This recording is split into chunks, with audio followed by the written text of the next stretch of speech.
1 second, please.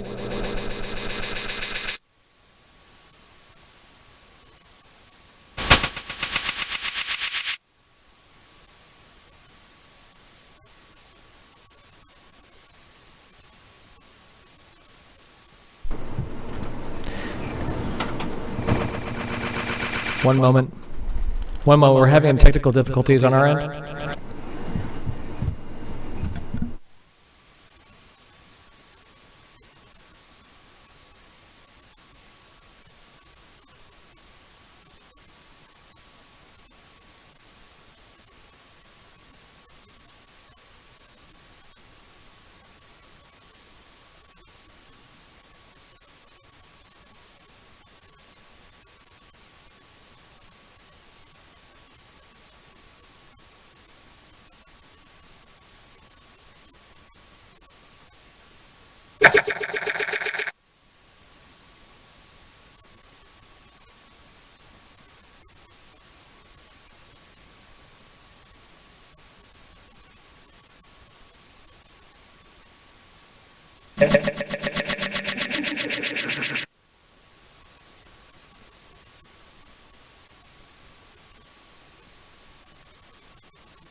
To the representatives who will talk about your wellness, health,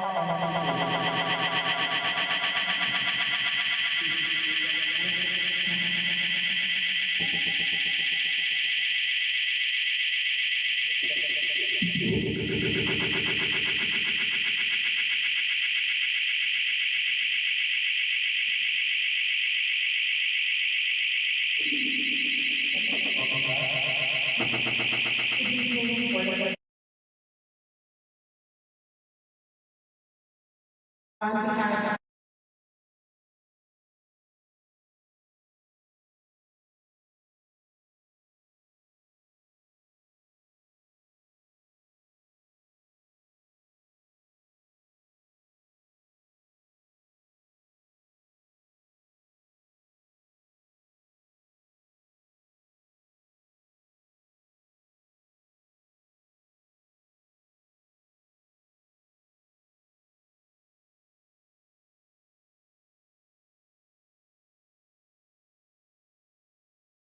everyone needs to understand. The expenditure plan, that's what's voted on by the electorate in May, what we're going to spend. The revenue plan is determined by the board, how we're going to pay for that.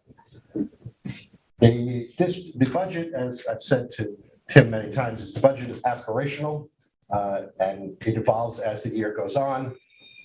We have three significant budget challenges that I just want to touch on this evening: health insurance, tax anticipation note interest, and retirement system costs. Let's talk about health insurance first. We participate in the New York State Health Insurance Program. It's called Empire NISHIP. It's used by New York State employees and municipalities from school districts to towns, villages, and others all across the state. NISHIP in Albany sets the rates in December for the following 12 months of the year. So the rates we are living with now were set last month. So when we make our budget, we have to make a good faith estimate as to what the rates are going to be for the back half of the year. I know exactly what it's going to cost us from July, the start of our fiscal year, until December. The question mark is what it's going to cost us from January to the following June. The rate increases this year are astronomical. This chart, and I know it's very small, and I apologize for that, shows where health insurance costs have gone from 1999 to 2023. So we have 24 years.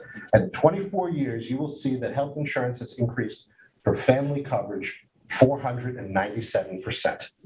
Now, you can sit here and say, there's no way that that's going to happen in 2047. But I guarantee you in 1999, nobody thought that in 2023, we'd be paying $38,110.64 for health insurance, which means if we carried that same escalation out until 2047, by which point I will be retired, health insurance for family coverage is going to be just shy of $190,000 a year.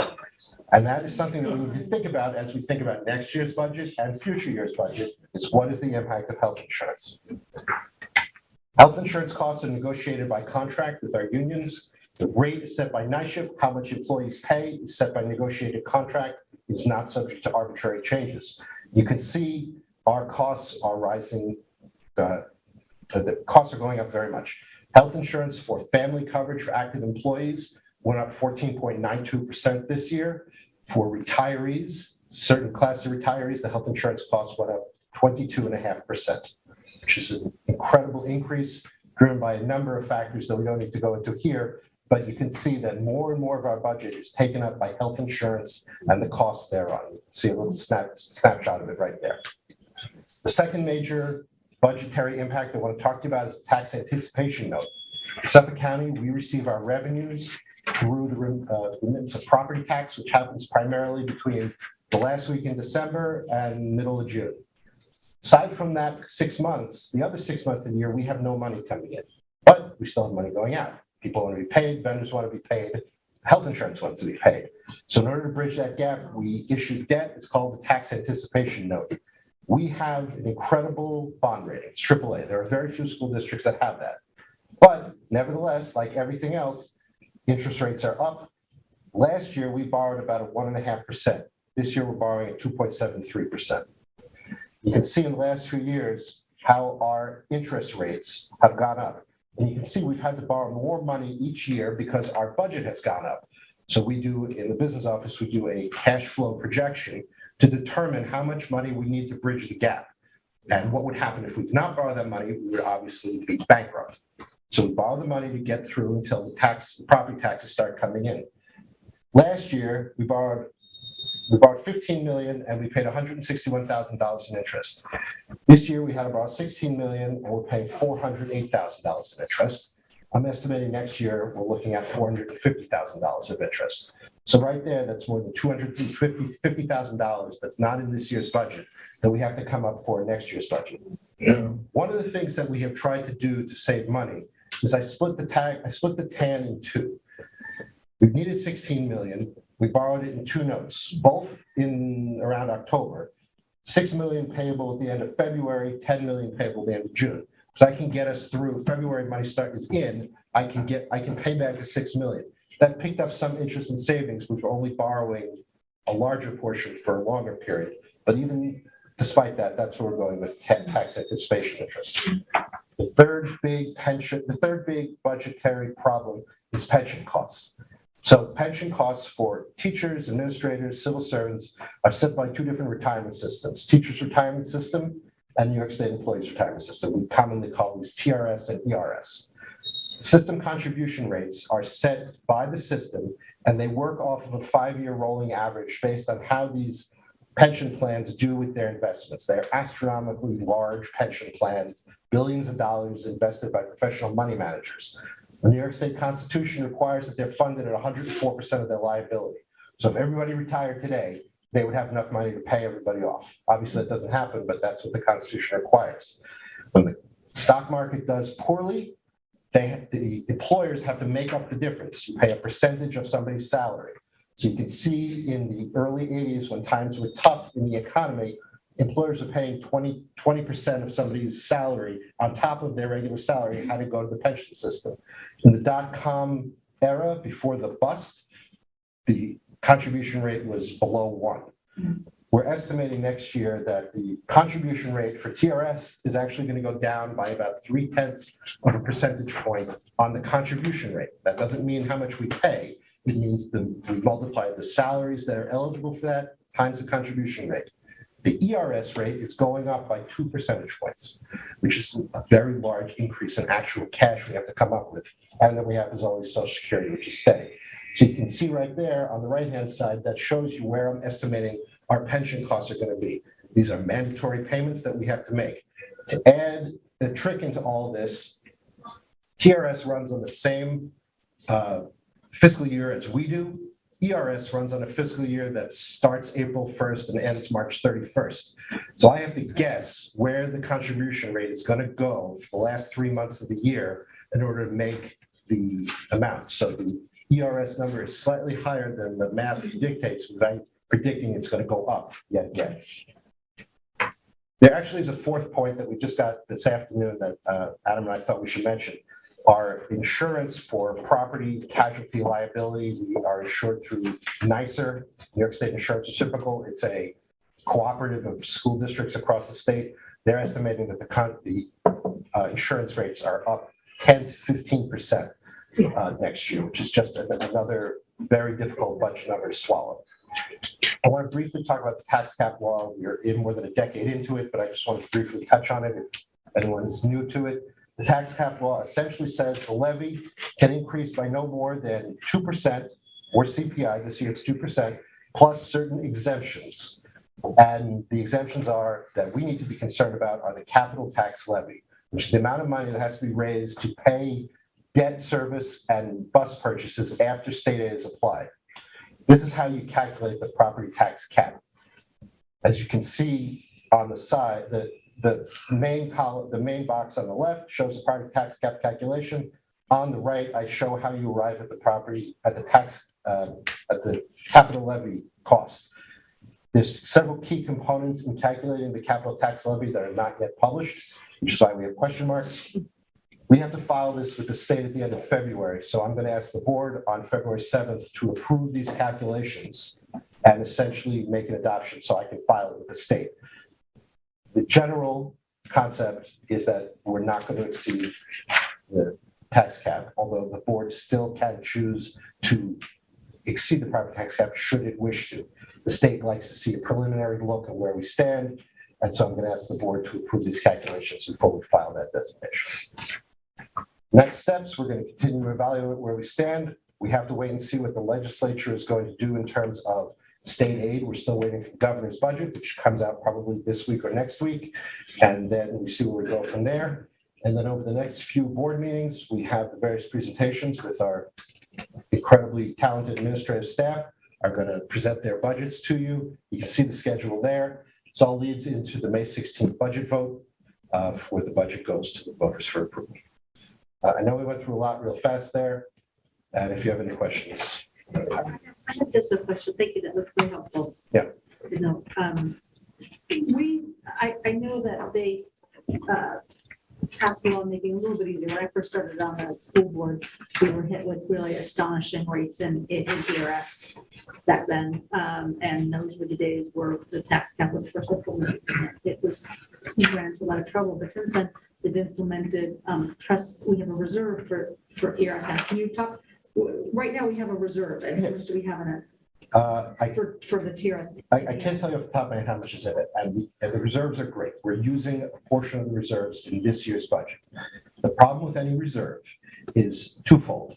You have to use it the following year, or you have to substitute that money with something else, and there's nothing else except property taxes, and you have to replenish that reserve, or it runs dry. So with it's very easy to close the budget gap by appropriating additional money out of the reserve. But then if you can't do that again the following year, you have a true deficit, and then you either have to lean on the taxpayers, or you have to figure out, do I have enough money in the reserve to do this again? And so it's good, but you just need to be aware of the risk. No, understood, but particularly when you have a year where you're getting stopped with like an ERS.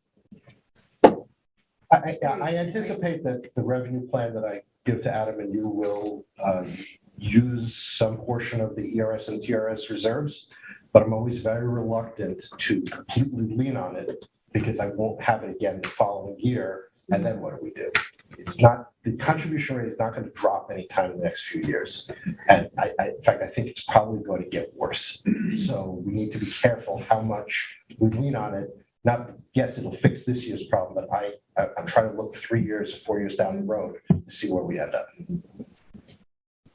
And then in terms of our ability to submit to the state as to whether or not we're intending to be under the 2% cap, are we going to have a budget presentation with your plan for that before that's submitted? The submission that has to happen to the state by the end of February, we only have one meeting in February, which is why I'm going to ask you to approve this calculation on February 7th, is because the state wants to see preliminary look. You can, look, I don't think it should be my decision that this calculation going to the state. I think it's the board's money, the board's projection, which is why I asked the board to approve it. My colleagues in other districts don't necessarily do this, but I think it's an important step for accountability to the state. The state just wants to see a preliminary look about where we are. We're not going to know really for certain until we get up to the state aid, the legislature state aid in April, to know whether or not you may not make the call on that until April. So the state is fine with you exceeding the cap. They just want to see a preliminary look on where you are if you do, or if you stay. And historically, we don't get much benefit for a big state aid. They're talking about a big state aid increase, but that doesn't affect us. It doesn't necessarily affect us, but I think there are a lot of factors at play that we don't know yet. We still have to have a look and see where we are in terms of staffing needs. We have to look and see where we are in terms of enrollment of students. We have to look and see what our sending districts are sending us. They also occupy a large portion of our revenue plan. So we need to see what they're planning on sending us next year so we can project where exactly we're going to stand. There's no way for me to stand here, even on April 7th, to tell you, yes, we absolutely will not, or yes, we absolutely will. The state doesn't care. They want to see this calculation by February 28th. Do we have another budget meeting? I should look at the schedule. I could probably answer. Yeah, it's right here. There's only one meeting in February, and then the next meeting is in March. So again, the state doesn't handcuff you to say, if you indicate in your February 28th submission that you're preliminarily not planning to exceed the cap, and then you decide to, the state is fine with that. But the state is not fine with you saying nothing. So you have to file Right, something. but I guess what I'm asking you, and we have generally had sort of, we've generally had sort of the budget overview, not so much instructional, but like basically the putting all of the pieces that you have here, plus some more, like on a, just look right there, okay, that's this budget presentation, superintendent's office. Is that gonna have the overview on February 7th of this is what we think? I mean, Before we get into the Because I like to say, like, I don't like to do, and it's our first year working together and everything like that. I think it's very helpful for the board to have sort of the overview that says, this is what we think it's gonna be, and then work backwards. Right, looks like From March that. 21st. I mean, I could certainly Going give to you this is March 21st. I don't think, my take is, and Sam and I have talked about this when we're doing what we're dealing with, and we've, in my experience with the budget, not only as superintendent, but even from the principal, I have never seen more discussion away from no offense, they're minuscule budgets. I think the issues lie for us as a school district right now in the big ticket items. Our insurance and contract, and contractual obligations. Again, and I say this with all due respect to their budgets, they're not gonna, nothing they could do and we could cut is gonna solve any of the issues that we could potentially have due to the health insurance and all these insurance increases. Now, remember. It's just so big. It's so big. I had a conversation today with the chief operating officer with BOCES. They do a little visit. And when you talk about the increase this year of 1.2 million and Sam being able to pull that, because we did not budget $1.2 million. We had to pull from a variety of codes throughout the district. Now we know where that is. Now we know where our contracts are. Our contracts are pretty stable going forward, but there are some significant increases. I think by next meeting, we'll have a general idea of where we are. I think we'll have a general idea, but I also think it's going to require some time. I could give you a more or less, estimated budget of the next meeting, but I don't really put a lot of stock in those numbers because they're going to change a There's lot. still a lot of question marks. And I think I would rather, I think it's a lot of question marks, and I would rather have, I think the board needs to evaluate what the administrators are saying and then input from Adam in terms of where we stand with the larger ticket items before we say, look, before I give you a budget and say, look, here's all the lines and we filled them all in. Well, a lot of these numbers could change. And so I don't want to tie us down to, well, we said this on February 7th. Yeah, but it's going to change significantly. Is this the first time that we've done something like this, where we've given? No, we always have to give that number every The year. advance. We do it So we every always year. get that number. You've always done it. The board has not approved that Right. calculation before. And Okay. my personal opinion is it should. Yeah. If you don't want to, that's your choice. I'll do it myself, but I do think you Okay. should. Well, I mean, we're going off of your recommendations at that point anyway, because you're gonna tell us, well, health insurance is X and, the nicer is Y. So those calculations. The ones you don't know, you're giving us your professional opinion on where you think roughly it might be, but you could still be wrong. And I think that's why we have to reserve our right to pierce the cap if we needed to. And no one wants to say that or do that, and that's not our intention. But if we get a number, a question mark gets filled in a way we didn't expect it. My recommendation to you is, sorry, let me just back up.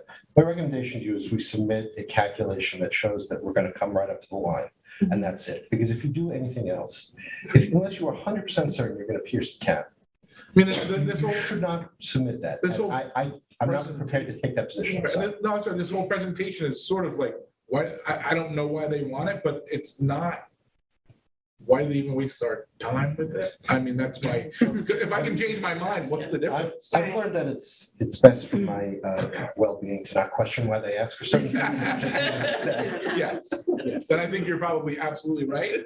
I mean, I totally recognize the fact that the board has the right to change its mind, and I support that. I also totally recognize the fact that the budget has so many, and as I said, all the stuff they're going to recommend, it's really, it's we buy a slightly grand larger than piano, a it's not rounding gonna make error. us pierce the cap. Yeah, it's slightly larger than a rounding error in the budget. You have a $77 million budget, all this stuff they recommend, Right. it's not going to make or break us. So I'm glad that we're reviewing it. I think it's important for the board to see the kind of stuff we present, but I think we need to think about the larger picture of health insurance, pension costs, TAN interest, and stuff that are, and insurance Beyond our costs. control. Yeah, liability insurance that are completely out of our control that we need. And, they're up everywhere. And for things that are within the control of the insurance company and things that are not within the control of the insurance company. And I want the board to be, comfortable if over the next week or two that, Sam and I start doing some preliminary calculations and we're, getting a scared and uncomfortable feeling, we will ask the board and request another meeting to start discussing issues. But we're not even remotely out there. Like I bug them every day. I'm like, what do you got? Where are we? But I am seeing, it's one day, it's like death by 1,000 cuts you used to talk about. Well, he cuts me every day. It's like, hey, nicer, 10% up, BOCES, 3%, 5%, 6%. Oh, Yeah, TRS up. That's a great point. The BOCES costs, which are normally under 2%, because their philosophy is you have to live in the tax cap. We will do our best. Right. They are telling us that They can't. most services at BOCES are up 3.5% next year, except for students who go to BOCES for full-time special ed service programs who have one-to-one aides, and those costs are going up 4.17%. These are just incredibly And large. let me point out another big thing. Things that we can't control. And we talked about, so we send kids to BOCES for vocational. That doesn't even matter. Now those increases are based on a 3-year rolling average. So no matter what, we could say, oh, we're only going to send 10 kids. Well, the price still is the exact same. Whatever our rolling average is, it's somewhere in the 40s. We will pay 40 times, it's going to be about $15,000 a kid, whether we send 40 kids, 0 kids, or the entire school. This is a 3-year rolling average. So we know flat out we are paying our, whatever that number works out to be. Well, and I guess, I think, you know, the thing, we talked about the tax cap being in effect for a decade. Well, these are some of the things I think that were concerns when they rolled it out. Yeah, 10 years ago, maybe you're okay. You know, 8 years ago, I think it was probably, we did pierce the cap the one time. And we haven't had to do it since, but when you have costs that you cannot control, how do you stay in that box? Well, every You know? year we put up that little pie chart Yeah, and it shows the actual, over the years, the percent that we actually control as a board and make it's decisions very on small. has gotten smaller and smaller. It was at like 10% last time, I think we checked. No, Is it you know, 80%? there's very little that we have discretion over. Well, I understand that. Was it like 80%? We do or not? 85% we don't have discretion over? No, you're Yeah. set in either, you're set in contracts that Well, can't what's be the altered. percentage roughly? Yeah, I think last time it was like maybe. Depends. I don't remember. Depends how you Yeah, measure what somewhere around control 10%. is. Maybe say But 15. The bottom line at the end of the day, we still can't control it. Right. Right. You know, I mean, what do you do? But what I have found, and again, everyone's works differently and how they work. To me, it's always been really sensible to have as much of the big picture. Yeah, And I will Upfront. give you as much of the big. I picture mean, as I obviously can. knowing that they're moving things, but we've known before, like, okay, here's what your delta is. You know, there's a potential $400,000 blah, blah, blah, you know? I'm happy to give you as much as I have, but I No just one's gonna want, hold you to it. no, and I appreciate that. That's very I kind. of you. understand. But I also want to forestall a panic, because don't forget, I think people understand what the implications of budget overages are, and it affects program, it affects students, and it affects people's jobs. So I don't want to touch off a panic that may work itself out, which has been my experiences. It can look particularly dire in January, and then the state comes in with some money, and maybe one of our sending districts has an increase the number of kids they're sending us, and I can paint you a slightly rosier picture in March. So I just want to be careful to not ruin people's well, months. Yep. Until we know more. and I think I think also what you're saying also is that this is not this number in particular, with past business officials, we did not. We never saw it. Yes, we absolutely Yeah, we did. No, I'm not saying we didn't see it. No, wait, stop. We didn't vote on it. No, Oh, no, no. you don't vote on it. No, I'm not. And that's I'm what not he's we saying. He's just presenting it just so that Yeah. we. Well, but we've always had the. Yeah, Isabel handed out like a We've always had a one-page sheet conversation that with a each time, recommendation that we Yes, agreed to. Yeah, Right. he's just, It wasn't I think a it's, vote. We I'm could vote or talking not. semantics. That's all Right. about semantics. Right. We knew, but it was done different. Right. And that's what I'm not trying to say we didn't know. Okay. And as new numbers came in, she'd say, okay, I revised Right. it because, you know. But I'm also Just different style. I'm just a big believer in saying before we're listening, understood, like, been doing this for 12 years, so understand that, you know, their budget is not gonna change. However, if we get to a point ultimately where because of all these things, the tax, we have to do a tax cap, that I wanna make sure the taxpayer knows that we reviewed Oh, all of the course, yeah. programs in that context. And you know what, like Kathy may not get those new things that she really wanted this year. You know what I mean? You know, she may not get the, you know, Pool's not happening in this year's she budget. may There are not no get the lights pool in this this year's year, right, budget. No, exactly. yes. And facilities may not get the double scrubber this Right. year, you know, I mean, it's just, and whether or not that makes, you know, it's not gonna make the difference between, you know, 2.5% in the town, but I do think that one of the things that this board has worked really hard with, and I think done a great job with, is being very transparent Yeah. in the process so that our voters know at the end of the day that we are presenting a budget that has been scrubbed and that does the best for our students. And if we go above or we don't go above, But I think that's one of the reasons why, you know, Adam and I felt this presentation was important today, because I do think we have to get into the public discussion, the Yes. fact that we have, the presentation says 3, but now it's 4 major cost implications in our budget. This is very So- significant. Plus the ones we maybe don't know about yet, you know? I Did we mean, get the interest relief? rate, In years past, we've gotten some relief. We may not get it this year. Well, and also it hasn't happened in a number of years. So, you know, I think like the community is, we've gotten a little bit complacent. Nobody's paying attention to what does the 2% tax cap really mean? Because we haven't had to really worry about it. We've been fairly smooth for the past 6 years at least, right? Yeah. So if you go back to remembering whoever was here, like the first few years of the tax cap, Yep. you know, I mean, parents in the district, they knew what it meant, you Yeah, know, they did. they paid attention at that time. You know, So, it's interesting you say that about, you know, the people haven't paid attention in so while. NYSER had a presentation today, a webinar for business officials, you know, across Long Island. And so, you know, I could see my colleagues' faces, and when they said 10 to 15%, people, I thought it was going to be a very negative reaction. I certainly had a negative reaction, but I think a lot of my colleagues are just so numb already to the huge increases that are out of our control. They're like, all right, another thing on the list. And, you know, I think that's what a lot of us are getting used to. Of we were able to offset a lot of our expenses in the past few years with some, you know, well-needed and well-deserved COVID money.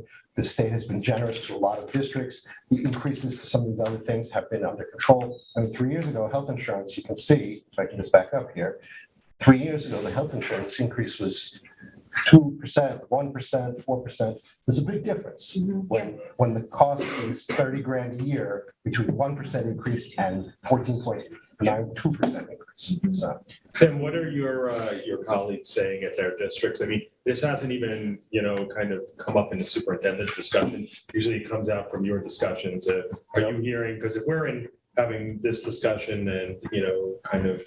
nobody's there yet. I think a lot of folks are just like what I'm saying is there are too many question marks right now. We're trying to absorb all this.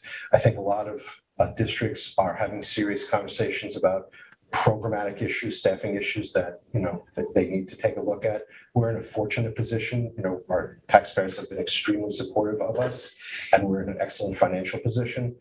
You know, I think that other districts that may not enjoy some of the positives that we have are having much, you know, making our conversation downright positive. so if you had to just summarize again, the major pieces that are outstanding, it's state aid. What are the major pieces that are outstanding to sort of fill in the dots in the picture? I need a state aid number. I need the BOCES cost in terms of the capital tax levy offset in order to finish that calculation. You can see, sorry to keep flipping up and back. No, it's helpful. Thank you. I need a BOCES capital calculation, which supposedly is coming this week. We'll see. I need a state aid run to show me what our building aid is going to be. That'll allow us to finish the calculation there and see exactly where the line is. And then we need to take and then, you know, at that point, we have all this, you know, sorry to gesture to you, we have their stuff in the budget, and then we can take a serious look about, you know, if there's any other remaining items we have budgeted for, and see how we want to impact programmatic changes. I know there's certain things we want to change, certain things that, you know, we want to add to the program, and see, or certain things that, you know, as you said, the example, maybe this is not the year where we can buy that scrubber or whatever it would be. Pick on my friend Greg, you know, and see what that impact is like. We'll see. Good, okay. thank you. You like the little kids better than this. Yeah. 7 minutes. 7 minutes now. I was gonna have Carrie set the timer, I'm getting but 7 minutes. you didn't allow No. the question and answer. Well, I have to say, I always like laugh in my time on this board. It's like, if we were talking about the Mad Hard Ball, we would have like this Oh, room, yeah. we'd have to open up and open up the gymnasium, right, or softball. But like, But we're we only talking talk about about the millions, budget, tens which of is millions of like dollars. everything, and like it's empty. So I do think it's important to take the time and No question. push it. Jen, that was a very Thank informative, you. Thank you. Yes, thank you, Jen. Very, very helpful. Thank you. not good, but informative. All right, Well, the not good part is not Sam's fault. that's right. Moving on to news of the school. Sarah? Turn this on for the thousands of people watching at home. So I wanted to share with you our Rosa Parks mural. That each year the East End Arts Council does a community project honoring Martin Luther King. And typically the charge is for students to do a portrait of Martin Luther King. But this year they widened it to a wider range of civil rights leaders. And after much debate, our art students chose this portrait of Rosa Parks, which is her mugshot after protesting during the Montgomery bus boycott. And I think it's just incredibly powerful. I'm very proud of their choice and their execution of it. Each student paints a different panel, and you can see their names there. I also have hard copies for you if you can't see that. And it comes together, of course, to create the full piece. And the purpose of the mosaic is like the civil rights movement and its leaders, is to show the power that individuals have when they work together. So very cool. So this is headed to the Ehufsd Arts Council in Riverhead for display and auction. I have a hunch, I think I know who the highest bidder will be. And then hopefully if that works out, it will have its permanent home here. So I just wanted to share that with you. So we're really excited about it. How many students? So there were 16 who contributed. And their names are listed on the side, each of their panels that they took. So they each, yes, of course. So they each paint their own panel, and then they put it all together. Oh, sure. And it's we did the Martin Luther King one last year. Those are all high school, our high school kids? Yeah, it's our high school kids. Yep, it's a combination of art club and then Heather Evans students and Margaret Zavarian students. Yeah. Super impressive. And I didn't think I could be more impressed than I was with last year's mural, but they have outdone themselves. So on another note, there's something really interesting that our students have initiated, and they are completely leading the charge with this. So Brianna Kaye and Dayreese Pena are two of our seniors who are bilingual, and they have initiated a bilingual peer tutoring program, and it grew very much organically, and they have just taken the lead with making it much more systematic. So the way that it started is they pushed into Michelle Barbaretti's bilingual math class because they happened to have study hall that period, and they were working individually with the students in that class, mostly our ENL newcomers, and that grew to them looping their peers into pushing into our math classes, to pushing into Lauren Bennett's US history class. They're now at a point where they have formalized their program, and they are not only pushing into classes, but they also have about 10 to 15 students acting as peer tutors on Tuesdays here in the library for our bilingual students, and particularly our ENL students who may need the extra support. They are I spoke with Brianna this morning, and she was talking about how she has seen not only the academic benefits, but also it has really helped create a sense of community among some of our newcomers and helped to loop them into a lot of the extracurricular events that we've had. So for instance, just this morning, Brianna was talking about how she has literally seen an increase in involvement with our ENL students at Bonic Lights and Trunk or Treat, and we're hoping to sort of do the same with March Madness and PS I Love You Day and our events throughout the rest of the year. So it's just a really impressive thing because the students saw the need and then they worked to address it throughout the year. So it's been really wonderful. So that is happening.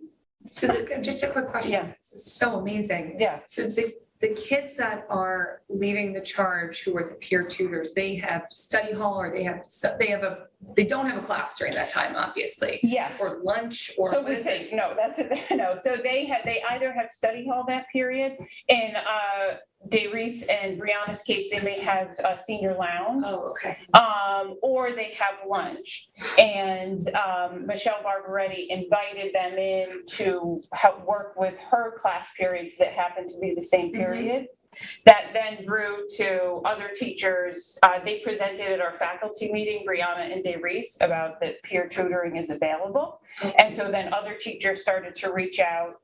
And they did all the legwork in terms of scheduling, when students are going to go, they spread the word among their peers of folks who were interested in tutoring.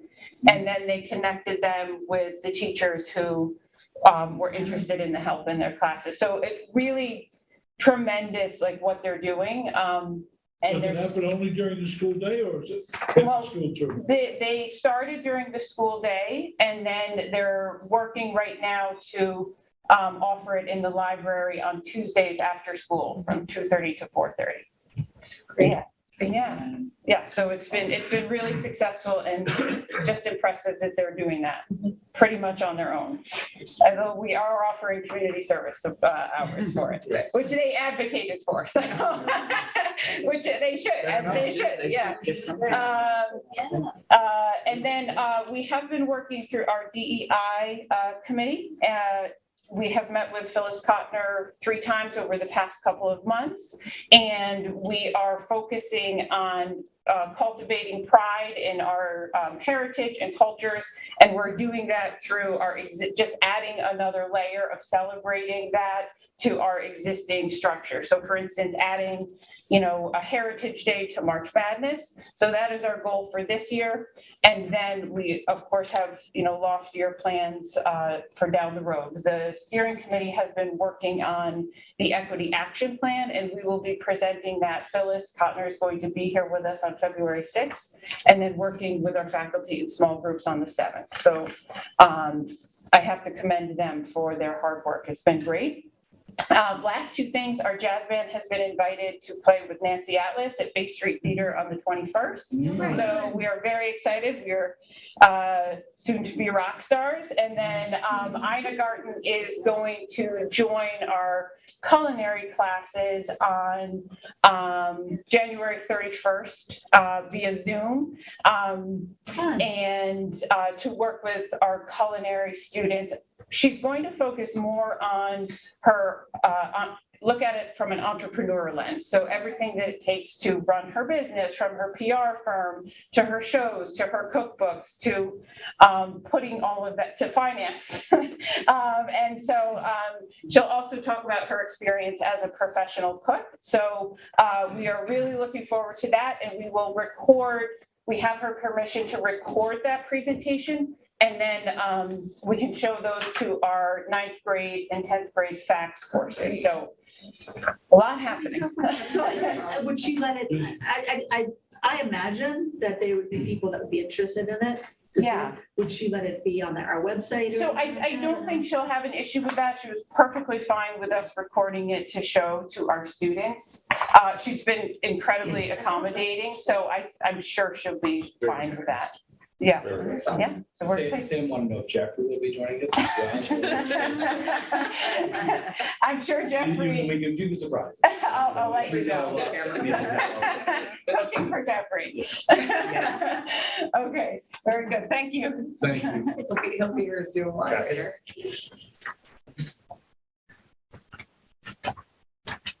Sam, I'm sorry, you did a great job. Doom and gloom, but it is. I know. Well, just some topics from the past 2 weeks. Boys basketball is in the top of Division 4. Their next home game will be next Tuesday against Hampton Bays here. Girls basketball playing home tomorrow. The game is against Port Jefferson. They're playing the first game. Port Jefferson doesn't have enough kids to play the second game for the JV game, so we're moving that one to the varsity game. It's going to play first. So we'll play the JV game as a scrimmage so our kids don't miss out on anything. Wrestling's last home match is tonight right now against Mattatuck and Floyd. It is a non-league, but it's giving our kids some more opportunities to get ready for the playoffs. Swimming's last home meet is this Thursday at the Y against Northport. Girls and boys track is doing really well. Our girls 4x4 just recently broke their own school record by 11 seconds at this weekend's Spanner game, and we're hoping that it will help them to qualify for the states. Bowling team is finding success on the lanes, and they are at Port Jeff today. Their next home match will be here on the 23rd. Here for bowling for us means Riverhead. Our bowlers get on the road every single day, whether they're going to the clubhouse or whether they're going to the lanes in Riverhead. And if you're at Riverhead and you feel like stopping by and watching our kids bowl, they will be there. Cheers working really hard, cheering for our boys basketball game. They also cheered last week at our girls basketball game in the St. Paint game, which was wonderful. And we started our late winter middle school sports today with good turnouts. Boys volleyball had 25 kids. We have a couple more kids interested. Girls basketball had 35 and wrestling had 20. Any questions? Thanks, guys. Thank you.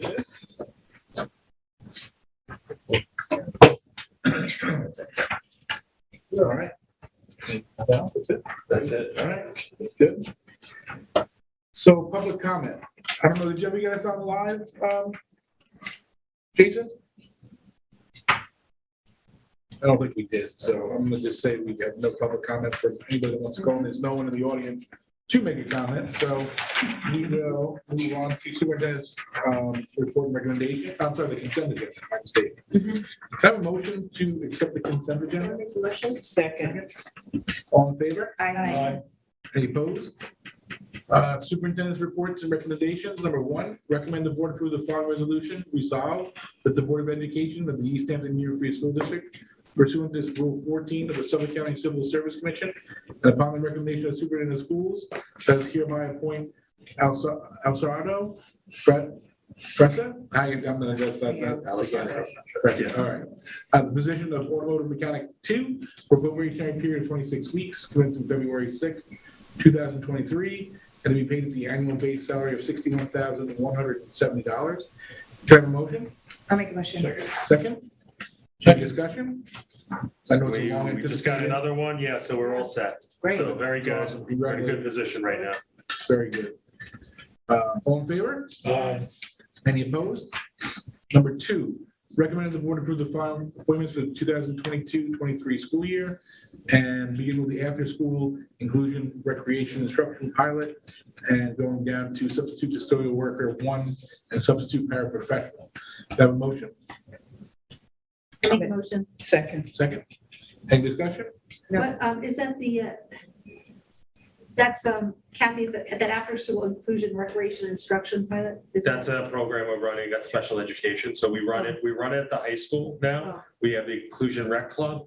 Now we started it, Karen and her teachers, Cindy, and we had a discussion and they started it down at the elementary school.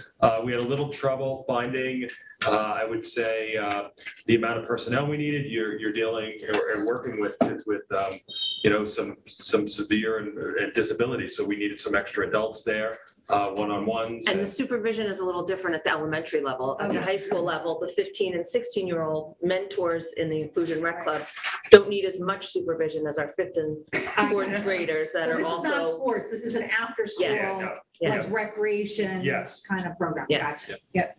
I just wasn't sure if this was something in addition to like the inclusion sports program we were running. Gotcha. Any further discussion? All in favor? Aye. Any opposed?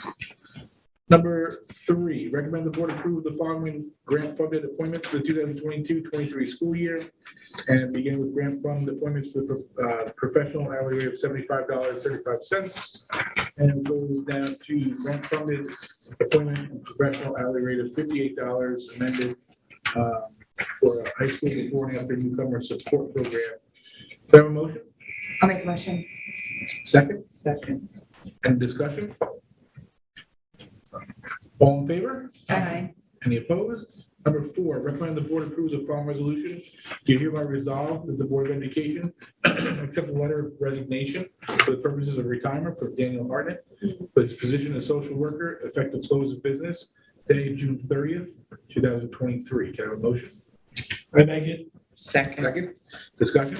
Oh, Lots of wonderful. loss. Yeah. Thank you, Dan. Thank you for your service. to the What a district. great service to the district. Yeah. And we, just so the board knows, we will do the same type of ceremony for all our retirees that get put in a retirement that comes through to you. In June, we will do the same type of ceremony we did last year, which I think was really nice and well received.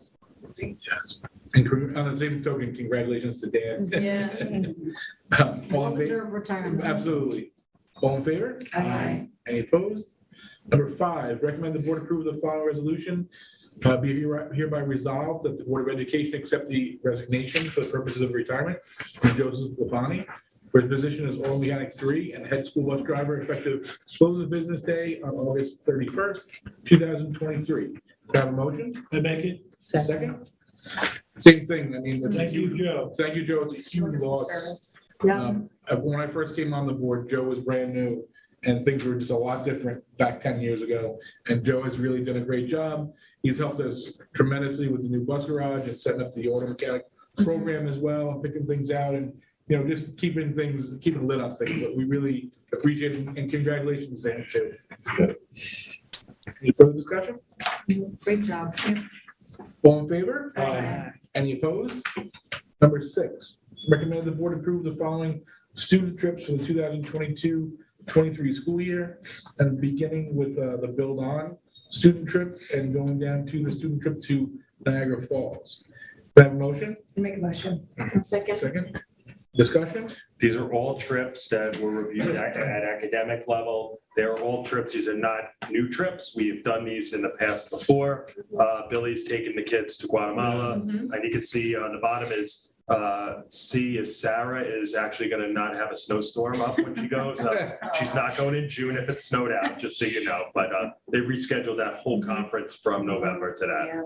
Yeah. To tape the. Which we were thrilled about because we didn't want it to be canceled, so we're glad they were rescheduled. Get back on the normal track again, hopefully. Right. Could be dicey in March, but I'm not gonna lie. All in favor? Aye. Any opposed? Number 7, recommended that the board approve the following resolution. A, whereas the district party to a collective bargaining agreement with the East Hampton Teachers Association, you can read it on your own if you'd like. And I'll go resolve that there should be no changes to the existing contribution rate for those union workers, members who retire on or before June 30th, 2023. Do I have a motion? I'll make a motion. Second, Second. any discussion? So I'll turn it over to Sam for a second, but we needed to solidify some stuff, contractual rates for soon-to-be retirees. These are people who have yet to retire going forward. They require a required board action. So Sam, you want to explain quickly? Well, yeah, the contract with the teachers union and with the SRPA union has a provision in which the amount of money they have to contribute in retirement can change based on the board's, the district's decision to set the rate.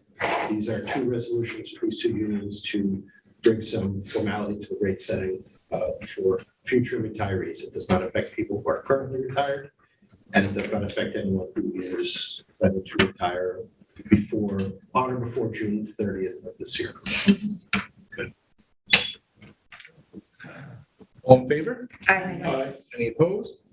And, you know, it's always nice to work well with our unions. And Sam, I know, put a lot of time into it, Tim and Adam, and, you know, we thank all those folks for their time.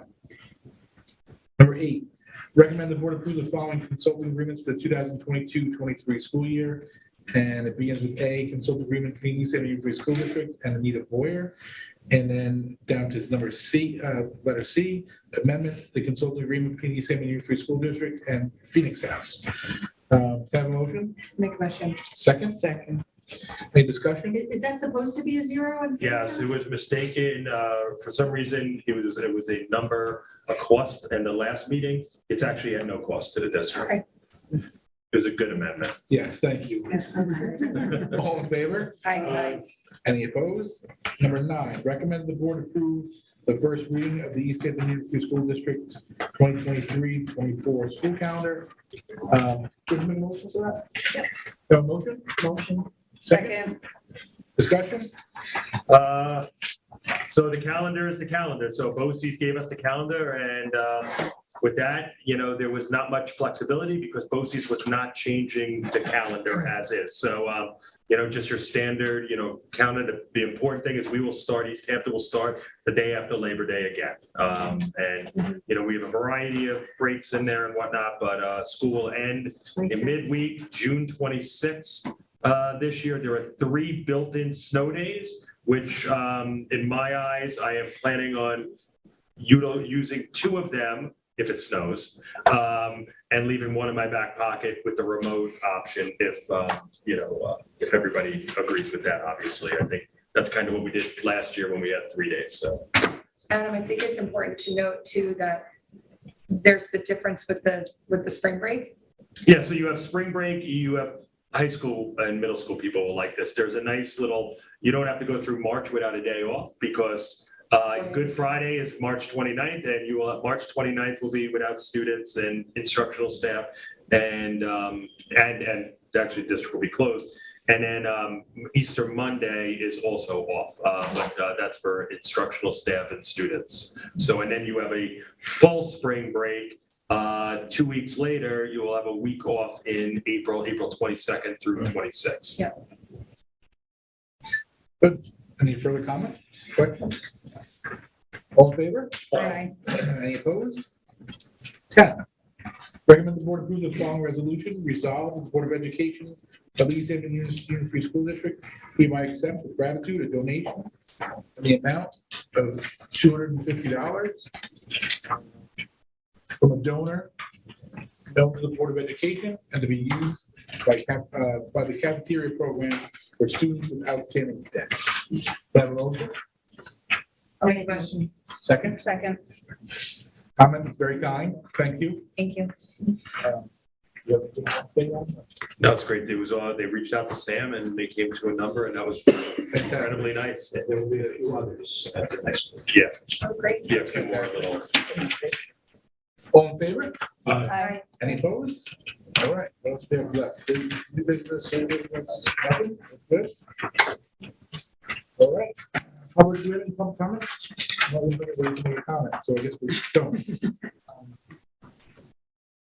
Thank you very much.